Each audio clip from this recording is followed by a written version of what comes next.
ತಲ್ಲಿ night ಹಾಕೊಂಡೆ night ಹಾಕೊಂಡೆ ಅದೇ ನಾ ಹೇಳಿದ್ನಲ್ಲ, ವಿಧಾನಸೌಧನೇ ಬೇಕು. ನಿಮ್ಮ ಸಾಧನೆಗಳು ಎಲ್ಲ ಸೇರಿಸಿ ಜೋಡಿಸಿಡ್ಬೇಕಂದ್ರೆ ಲೀಸಿಗೆ ಕೊಡ್ಬೇಕು ನಿಮಗೆ ವಿಧಾನಸೌಧನ. ಜಾಗ ಇಲ್ಲ ಮಗ. ಅದೇ ನೋಡಿ ಎಷ್ಟೊಂದು ಇದೆ. ಒಬ್ಬ ಒಬ್ಬ ಒಬ್ಬ ಒಂದು 40 ವರ್ಷದ ಸಾಧನೆ ಅಲ್ಲ, ಅದೇ ಹೇಳ್ತಿದ್ದೀನಿ.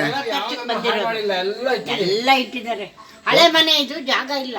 ಸ್ವಂತ ಮನೆ ಆದ್ರಿಂದ ಇದೆಲ್ಲ ಇಟ್ಕೋಬಹುದು. ಅಲ್ಲ, 1000 ಜನ ಸಾಧನೆ ಮಾಡ್ಬೇಕಾಗಿರೋದು ನೀವು ಒಬ್ಬರೇ ಮಾಡಿದ್ದೀರಾ ಅಂದ್ರೆ. ಒಳಗೂ ಇದೆ ಮಗ, ಆ ಕೋಣೆಯಲ್ಲೂ ಇದೆ, ಇವ್ರ ಮಲ್ಗೋ ಕೋಣೆಯಲ್ಲೂ ಇದೆ, ಎಲ್ಲ ಕಡೆ ಇದೆ ಮಗ. ಓ, ಅದು ಆರ್ವಿ ದೇವರಾಜ್ ಕೊಟ್ಟಿದ್ದು ದೊಡ್ಡ ಹಾರ. ಆಗಿನ ಕಾಲದ ಹಂಗೆ ಇಟ್ಟಿದ್ದೀರಾ. ಪರವಾಗಿಲ್ಲ. ಎಲ್ಲ ಇದೆ. ಹಳೆ ಮನೆ, ಜಾಗ ಇಲ್ಲ, ರೂಮ್ ಎಲ್ಲ ಚಿಕ್ಕದು. ಸಾಧನೆಗಳು ಎಷ್ಟೊಂದಿದೆ. ನಾನು ಕೆಂಪೇಗೌಡ ಪ್ರಶಸ್ತಿ ಕುಮಾರಸ್ವಾಮಿ ಕೊಟ್ಟಿದ್ದೀವಿ. ಕುಮಾರಸ್ವಾಮಿ ಕೊಟ್ಟಿದ್ದು, ಅಲ್ಲಿ ಇಟ್ಕೊಂಡು, ಅಲ್ಲಿ ಕೆಂಪೇಗೌಡ ತೆಗಿತೀನಿ. ಅದು ವೇದಾಂತ ಅಂತ ಒಂದು ಪಿಕ್ಚರ್ ಅಲ್ಲಿ ಮಾಡಿದ್ರು. ಇವ್ರು ಮಾಡಿ State ಇವ್ರು government. ಅವಾಗ ದಪ್ಪ ಇದ್ರಲ್ಲ, ಇವ್ರು ದಪ್ಪ ಇದ್ದಾರೆ. ಏನ್ ಸಿನಿಮಾ ಹೆಸರು? ಕಮ್ಮಿ ಅಲ್ಲ. ಸಿನಿಮಾ ಹೆಸರೇನು? Vedanta. Vedanta. Black and white. 77. Hero ಅದರಲ್ಲಿ ಲೀಡ್ ರೋಲಲ್ಲಿ ರಮೇಶ್ ಭಟ್, ಶ್ರೀಲಲಿತ.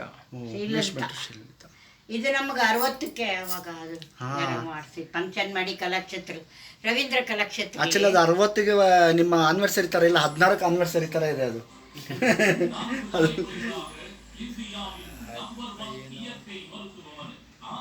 1000 ಜನ ಸಾಧನೆ ಮಾಡ್ಬೇಕಾದ್ರೆ ನೀವು ಒಬ್ಬರೇ ಮಾಡಿದ್ದೀರಾ.